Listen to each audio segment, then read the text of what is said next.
In today's video, I'm going to teach you how to remove green screen in CapCut PC.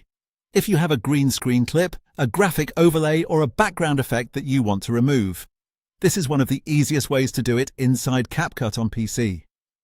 The process is quick, and once you know where the controls are, you can use the same method again and again for different projects. To begin, set up your video layers correctly on the timeline, because this is what makes the effect work. Place your main background footage on timeline track lane 1. This will be the base layer that stays visible underneath everything else. After that, take your green screen video clip and drop it onto track lane 2, directly above your main video. Keeping the green screen clip on the upper layer is important, since CapCut will remove the green from that top clip and let the background footage show through underneath.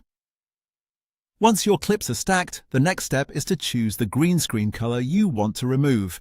Click on your overlay clip in track lane 2 so it becomes highlighted. This tells CapCut which clip you want to edit.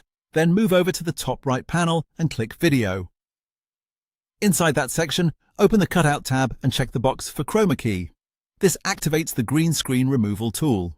Now you'll need to tell CapCut exactly which color to remove. Click the small color picker eyedropper icon, then go to the main preview screen and click once directly on the green background of your clip.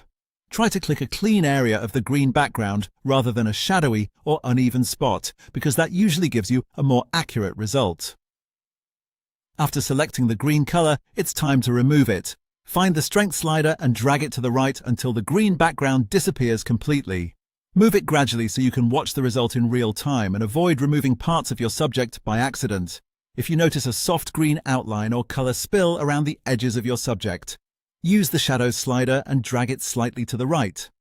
This helps clean up the edges and makes the overlay blend more naturally with the background footage underneath. A small adjustment is often all you need, so make subtle changes and keep checking the preview as you go.